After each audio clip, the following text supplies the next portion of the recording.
Assalamualaikum warahmatullahi wabarakatuh. Perkenalkan, saya Widya Oktarina dengan NIM 23042235. Video ini saya buat untuk memenuhi tugas akhir pada mata kuliah Kebijakan Publik dengan dosen pengampu Ibu Arta Dini Akmal, MPA. Melalui video ini, saya akan mengulas bagaimana proses dan siklus kebijakan publik berperan penting dalam pelaksanaan pemerintahan dan dampaknya bagi masyarakat. Ketika kebijakan menentukan arah bencana. Banjir bandang atau biasa kita sebut sebagai bencana alam. Namun, apakah semua bencana alam diakibatkan oleh alam?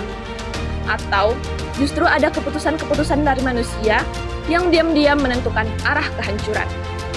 Di balik setiap peristiwa besar, selalu ada kebijakan yang bekerja atau justru gagal bekerja.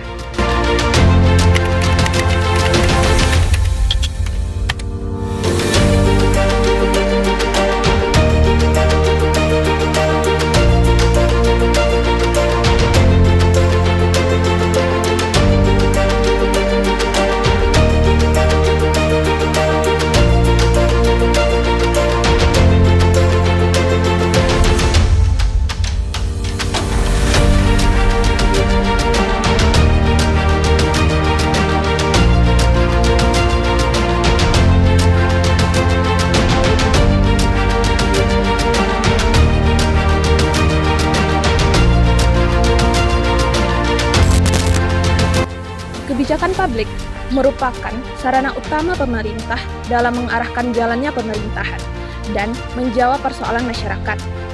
Ia lahir dari kebutuhan publik, dirumuskan oleh para pemangku kepentingan dan ditujukan untuk kepentingan bersama.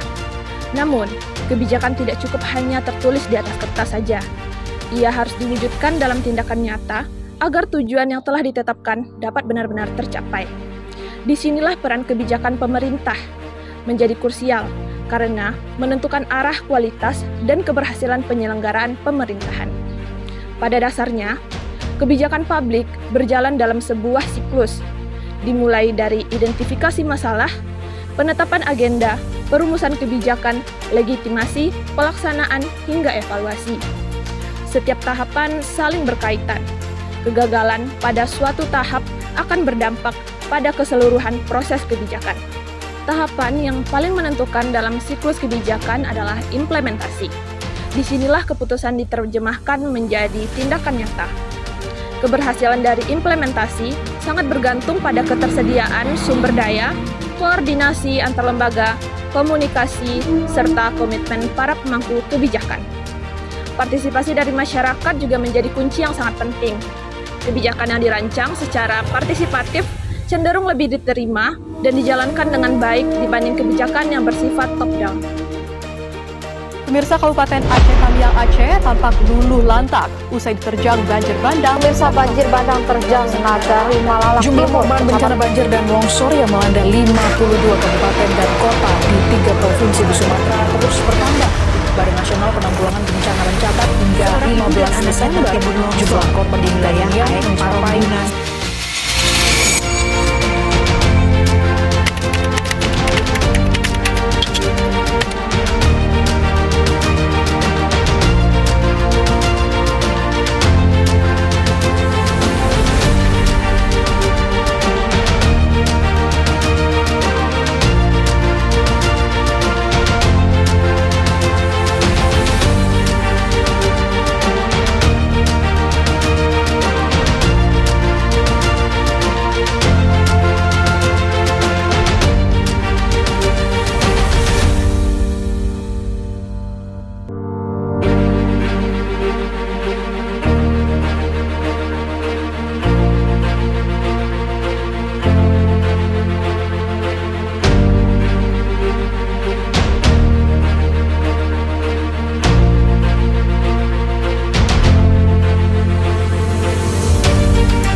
Pada November 2025, banjir bandang melanda sejumlah wilayah di Sumatera, yaitu Sumatera Barat, Aceh, dan Sumatera Utara. Peristiwa ini tidak dapat dipahami semata sebagai sebuah bencana alam, Namun, banjir tersebut merupakan akumulasi dari kebijakan pemerintah, yaitu pemberian izin tambang dan alih fungsi lahan, yang kurang terkendali. Dalam siklus kebijakan publik, kondisi ini mencerminkan lemahnya tahapan perumusan kebijakan, terutama dalam mempertimbangkan daya dukung lingkungan.